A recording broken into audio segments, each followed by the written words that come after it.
For the second time in a row, and this golden generation has yet another trophy. Spain, champions of Europe yet again.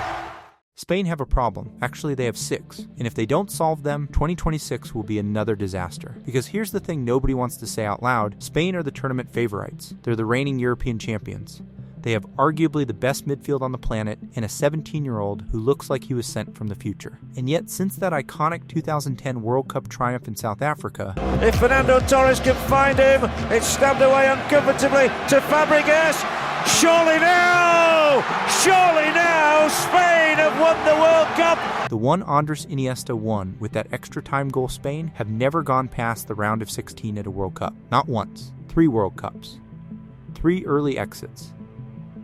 And yet, heading into the 2026 World Cup in North America, Spain might be the most dangerous team in the tournament. Why? Because this isn't your grandfather's Spain. This isn't the slow, pass-it-sideways tiki-taka machine of the Xavi Iniesta era. Today, we're breaking down the complete Spain 2026 World Cup squad, who's in, who's out, what makes them lethal, and where they could come unstuck. By the end of this video, you'll know exactly what to expect from La Roja this summer. Let's get into it. Coach Luis de la Fuente announced his official 26-man squad on May 25th, 2026, and it immediately made headlines. Not just for who he picked, but for who he didn't. For the first time since 1950, Spain's World Cup squad contains 0 Real Madrid players.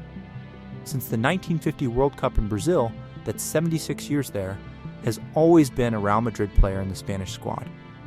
That streak is over. Dean Huijsen was ruled out through injury. Dani Carvajal, who captained Spain for much of last year, also misses out.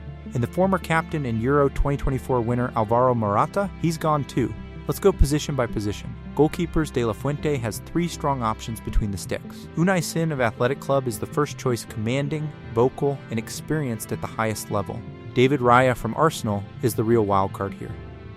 After an outstanding season in the Premier League, he offers a different profile, more comfortable with the ball at his feet, elite with distribution. In De La Fuente's system, where the goalkeeper is expected to act almost as an 11th outfield player in build-up, that skill set is genuinely valuable. Raya isn't just a backup, he's a legitimate alternative with a completely different strength profile. Joan Garca of Barcelona is the third. Still young, but clearly being groomed for the future, the long-term successor to this position. This is arguably Spain's deepest position. Any of these 3 could start for most international teams in the world. Defenders, the defense is built around Pau Cubars, the 18-year-old Barcelona center back who looks like he was born to play international football. Cool, composed, reading the game like a veteran. To put his age in perspective, Cubars was born in 2007. He's been at Barcelona's academy his entire life, and he's already starting for one of the favorites to win the World Cup. Remarkable, alongside him is Aymeric Laporte, the experienced head who brings calm authority to the backline. Laporte has been a Spain international since 2021 despite spending most of his career in England, and his leadership in big moments is underrated. At fullback, Marc Cucurella of Chelsea covers the left, while Marcos Llorente and Pedro Porro compete for the right-back spot. Alejandro Grimaldo from Bayer Leverkusen adds width and attacking threat from the left. Grimaldo ranked among the top fullbacks in Europe last season for chances created. Midfielders, and here's where it gets exciting. Spain's midfield is quite simply the best collection of central players in this entire tournament. Rodri, the 2024 Ballon d'Or winner from Manchester City, anchors everything. When he's on the pitch, Spain control the tempo, the press, and the space. He's the heartbeat. Pedri, just 23 years old and already approaching 50 international caps, is the creative engine, the man who makes the system breathe. Gavi, the Barcelona midfielder, carrying the number 9 shirt, which is an unusual choice, but speaks to how Spain see his goal contributions as pure energy and aggression. Then you have Martin Zubimendi from Arsenal as Rodri's natural backup, equally capable of controlling tempo. Boban Ruiz of PSG is the rangy, dynamic option. Mikel Merino, who is rushed back from injury, adds physical presence. And Lex Baena, now at Atletico Madrid, brings flair and unpredictability off the bench. 7 midfielders, all capable of starting for elite clubs. This position alone could win Spain the World Cup. Forwards leading the line is Mikel Oyarzabal of Real Sociedad, who arrives in red-hot form with 11 goals in his last 10 international appearances. He's the striker.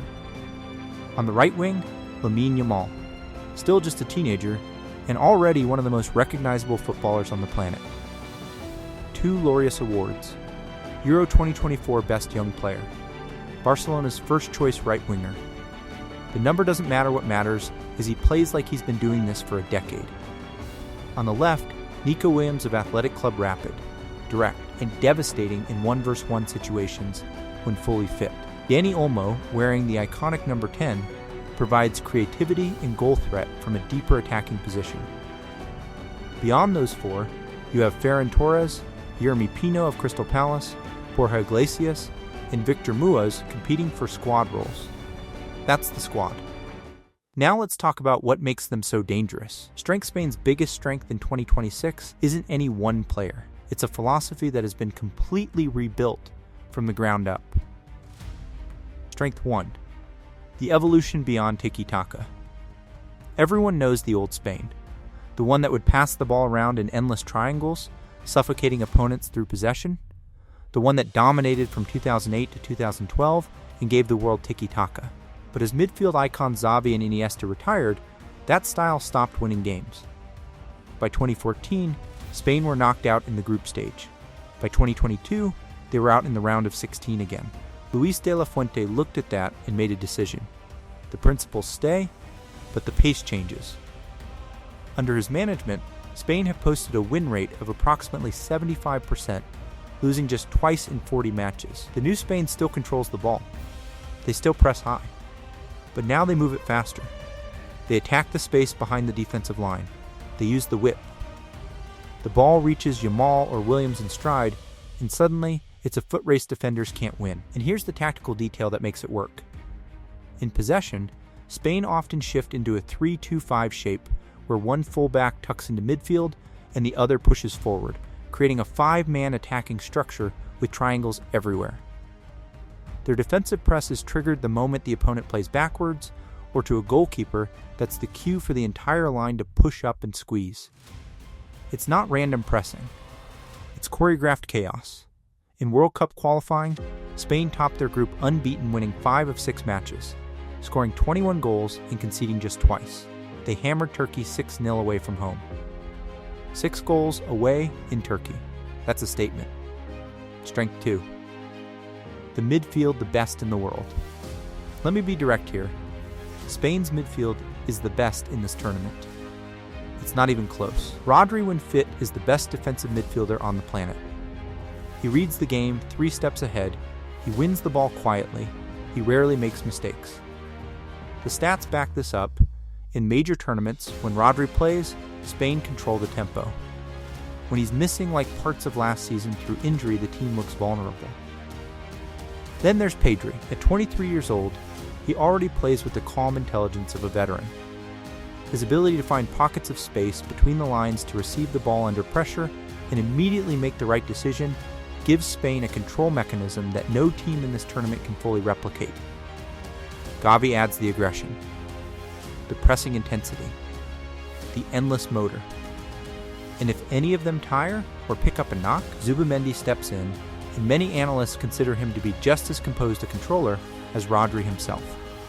No other team at this World Cup has this level of coverage and quality in central midfield. This is Spain's superpower. Strength 3, Lamine Yamal and Nico Williams' terror on the wings. And then there's the front line. Lamine Yamal is 17 years old. Let that number sit with you for a second. At 17, he is already arguably the most exciting player in world football. At Euro 2024, he was named Best Young Player.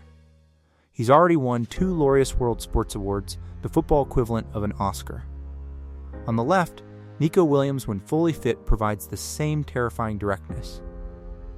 Williams had a disrupted club season through injury, but when he plays for Spain, he gives the team an extra dimension, raw pace.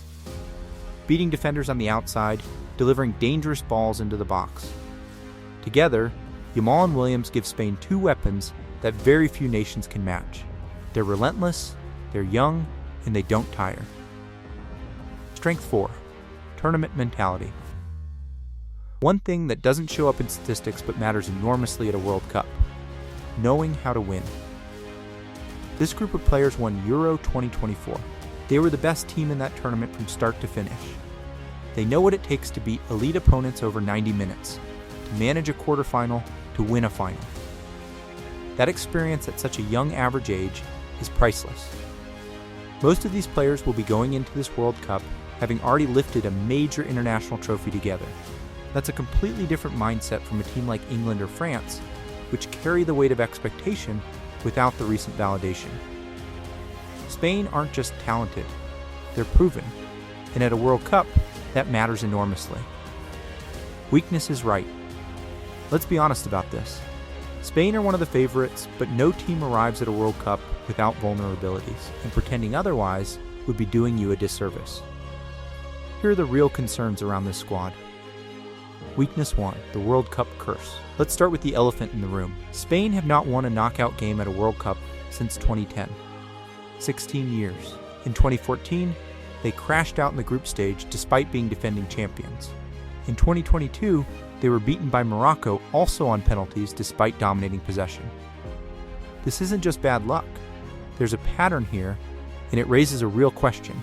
Does Spain's style, even the updated version, hold up against teams that sit deep, defend in numbers, and make you work for every inch? The Nations League final in 2025 showed this vulnerability again. Spain lost to Portugal on penalties. At a World Cup, there will be teams, especially in the knockout rounds, who know exactly how to sit in and frustrate this team. Weakness 2. Injury concerns Yamal, Williams, Mourinho. 3 of Spain's most important players arrived at this tournament carrying fitness doubts. Lamine Yamal suffered a hamstring injury in April and missed the final weeks of Barcelona's La Liga season. He's expected to return, but there is genuine uncertainty about whether he'll be available for Spain's opening game against Cape Verde on June 15th. Nico Williams had another difficult injury spell at Athletic Club, a second significant setback in recent months. De La Fuente has publicly said he has no doubt the players will be ready. But coaches always say that. And Mikel Merino, he only just returned from his own injury in Arsenal's final Premier League game. He's in the squad, but question marks remain. If Spain are without Yamal and Williams simultaneously in the early group stages, they are a fundamentally different and more predictable attacking team. The depth at forward is solid, but nobody in this squad replicates what those two bring. Weakness 3. Defensive exposure at the back. Spain's high defensive line is both a strength and a risk. Pressing high up the pitch is how Spain win the ball back quickly and keep control of games. But it leaves space in behind, and teams with pace up front can and will exploit that. Pau Cubarsí is outstanding for 18 years old, but he is 18 years old. Aymeric Laporte is experienced but not the quickest defender in the world. Against a striker with serious pace in behind, and several World Cup teams have exactly that Spain's backline could be caught exposed. The absence of Carvajal, their experienced right back, who has won basically everything there is to win, is also a concern. Llorente and Porro are solid options, but neither has the same consistently elite level Carvajal brought during Euro 2024. Weakness 4. Who scores the goals? Here's a question. Spain are 9.5 tournament favorites with most bookmakers. But who is their main goal scorer? Mikel Oyarzabal is the striker. He's in fine form. 11 goals in his last 10 Spain appearances is genuinely impressive. But Oyarzabal isn't the kind of player who dominates physically, wins headers, or scores scrappy goals under pressure. He's a technical, movement-based forward. Lamine Yamal? More of a creator than a finisher. Nico Williams? Similar. Dani Olmo? Primarily a chance creator. Spain have won trophies with a distributed goal threat, no single striker who carries the burden. But at a World Cup knockout game, when you're 0-0 in the 70th minute and need someone to manufacture something out of nothing, that clinical finisher is often the difference. Compare this to France with Mbappé, or England with the options through the middle. Spain's forward line is brilliant in combination, but potentially fragile if that combination play breaks down under pressure. This isn't necessarily a flaw, it's a style choice. But it is a vulnerability. Weakness 5. The set-piece problem. This one's quick but important. Spain have historically been vulnerable from set pieces. They're a small technical team not built for aerial duels or physical battles at corners and free kicks. In a tournament filled with sides that train specifically to exploit this physical, well-drilled teams who can score from a corner when everything else is locked down, that weakness matters. A single set-piece goal in a World Cup knockout game can end your tournament. Spain need to be much better organized here than they've been at times in recent years. Weakness 6. The pressure of expectation. And finally, this is less statistical, but entirely real. Spain come into this tournament as one of the 2 or 3 favorites. The entire country expects the second World Cup star. The media is framing this generation as a potentially once-in-a-generation team. The weight of that expectation at a 48-team World Cup spread across the United States, Canada, and Mexico, with a longer tournament and more games to navigate, will test the mental resilience of even the most experienced players. Spain's young stars Yamal, Cubar's, Pedri have shown they can handle big moments. But the World Cup is a different beast entirely. The stakes are higher. The margins are smaller. One bad decision, one missed penalty, one red card can end everything.